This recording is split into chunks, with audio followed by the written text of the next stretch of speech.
Alright, hi guys, Coach Alvin here. So today, we are going to have a media day. And so, Pasa Iso, our basketball club will join a league 15 years old under division. Ayan, makikita nyo ito yung mga boys natin, no? Featuring Attack Mode, Double J, and Bomber. Ayan, kasama natin. Yung ibang players natin nandun na sa venue. So tara, samahan nyo kami.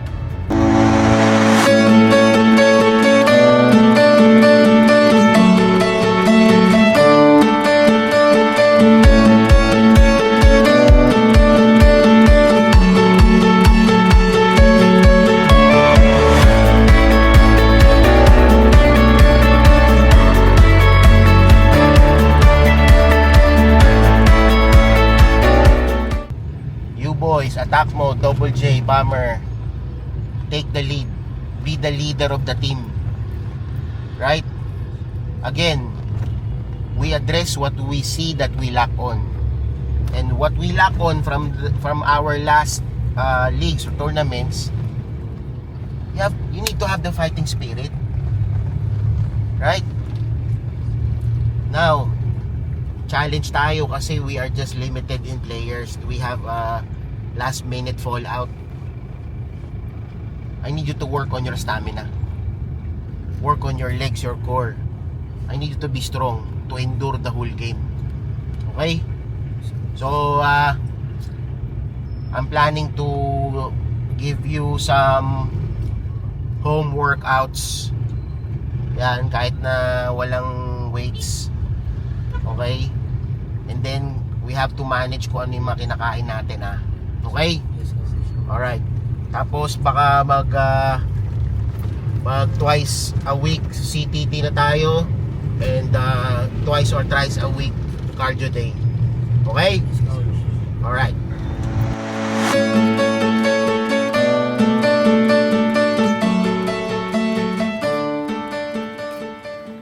Alright.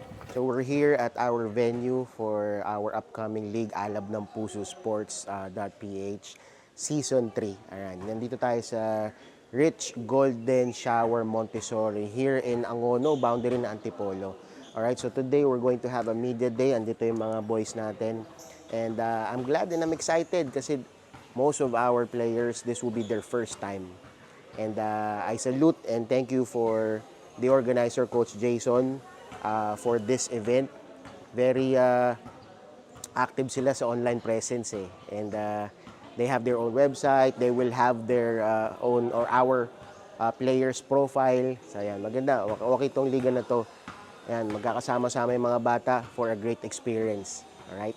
So andito si Ilan Ramos. Ilan the Tank Ramos. How are you, kid? Okay lang po. Ayan, okay. So ano ba nararamdaman mo today? Siguro po nag-observe po ako ng mga katawan ng mga kalaban po natin to see how I can work with my body na po, so I can improve them. Nice preparation. So you're observing, no, yung mga competitive na mga kalaban natin, no. So how you can prepare yourself para sa games. Okay, excited ka ba? Siguro po. At nagpe-prepare lang po kasi nakita ko po yung mga kalaban po namin magaling. Nice. Is this your first time to join a league? Yes po. Okay, don't worry, kid. So long as you're preparing, you're going to do well, ha? All right. Zian, the Mighty Mouse, Labe. How are you, kid? Okay lang po. All right, excited ka ba? Medyo po. Eto, anong nararamdaman mo? Is this your first time to join a league? Nag-join po ako pero hindi po natuloy. Hindi natuloy. So, anong nararamdaman mo, Mighty Mouse? Ano po, excited tas kinakabahan po konti. Normal lang naman yan. Pero, so long as you are preparing, you are giving your 100% in your hour training, everything will work out well. Tama? Opo. Okay. Nagpapalakas ka ba? Opo. Okay, kailangan yan, ha? Alright. Straight. Alright, so now we're going to... hi ka muna, mami at daddy mo. Hayaan na po sila. Hayaan na po natin sila. Now, we're here to ask a few questions to Prince Achilles, the Spartan, Saldivar. Prince, how are you doing? Nervous naman po. Anong naramdaman mo bukod sa excited ka ba? onti, coach. Pero mananalo pa rin po yung, ano ko, yung nervousness. That's normal. Okay, is this your first time to join a league? Yes po. Okay, don't worry. Now, I'm going to ask this, what are you doing to prepare for our league? As much as possible po, coach, binibigyan ko po ng time yung pagdi-drills ko. Yun po. Tapos, if possible po, sumasali rin po ako sa mga laro ng mga klase ko, ganun. Good. Yun lang po siguro, coach. That's good. All right, so long as you are preparing, you're going to do well. Normal yan na kabahan. Competitive sport normal yan. But I need you to give your 100% all the time. Okay? And I promise you, maintindihan mo and everything works out well. Okay? All right. Hi there, young athletes, and to all sports parents, mommies and daddies. Let me take a quick break from that video. If you are into sports or wanting to know more about basketball and volleyball, come join us in our skills training camp. PASA East Pass and Shoot Academy, PASA East, and Filipino Volleyball, FBA East. If you want to learn more about basketball and volleyball, come visit and join us in our skills training camp. Let's master the fundamentals. Let's master the basics and work our way up for improvement. We're not just only teaching the skills, but we're also building the character of these young aspiring athletes. So if you want to join us, you can visit our camp for a one-day trial. Let's see if the camp is a good fit. Let's test the waters. If you're ready, the link is in the description box. And if you're enjoying this kind of conversation, hit the subscribe button. Maraming salamat po.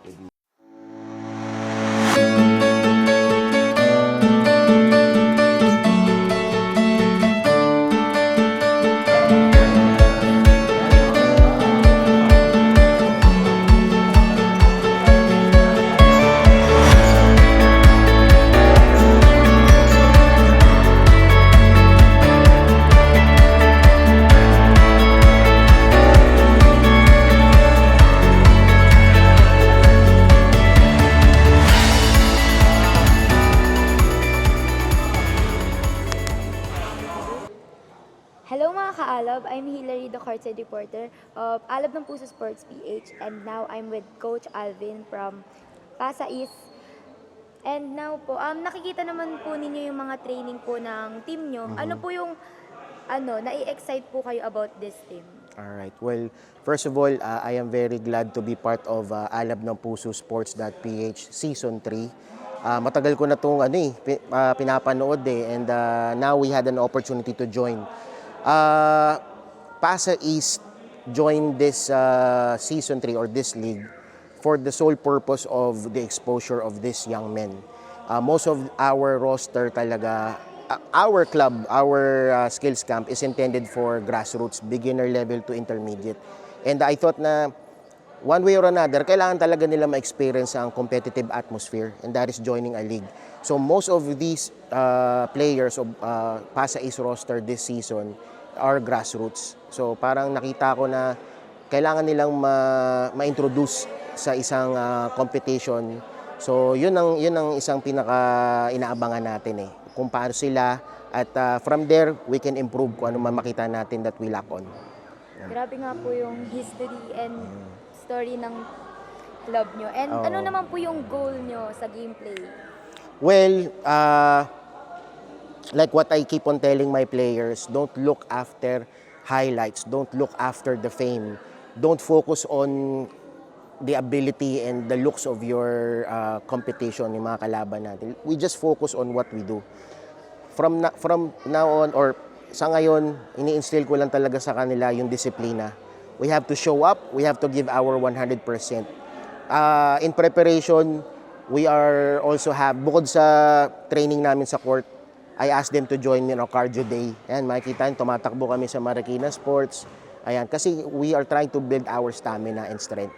So, yun ang nilulook after namin. And again, this is also a trial test kung ano man makita natin sa improvement ng mga bata na to Yun lang po. Message nyo po sa mga supporters nyo po. Well, first of all, maraming salamat for supporting PASA East and Alab ng Puso Sports. Continue to support us. Our main intention really is to ignite the passion, yung kagaya ng tagline ng Liga, ignite the passion of these young men and to instill the discipline and build their character.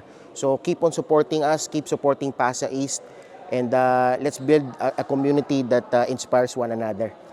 Yan. Thank you so much, Coach Alvin. And Maraming salamat. abangan po natin si Coach Alvin at ang kanyang team sa paparating na Season 3 ng Alab ng Puso Sports PH, Igniting the Heart's Passion. Alright, see you. Thank you po. Kung pag-post ng mga picture niya sa media, may na lang para sabay-sabay na posting. Yep. Baka ano, mag-message siya nag sabi na sa Oo, walang magmamadali. Okay, siyempre edit pa namin, ayusin pa namin. So, pahintay na lang. Call time natin, Saturday, 6:30 a.m. in Harrison, next week. Saturday natin. Tapos, coach, may magkakaroon ako ng coaches orientation kasama ng screen. Nakikita mo yung other na pag-uusapan na lang. Within the week, Within the week natin natin. physical meeting. Okay. Okay, so boys, maraming salamat. At nakapag-send na kayo kanina. Hindi pa. Time to Tayo. selfie, guys. Time to selfie. Sige. So, sino ang habang may tatangalam mo? iPhone 16. Yung mahaba, ito, mahaba. Sige, mahaba, ano mo.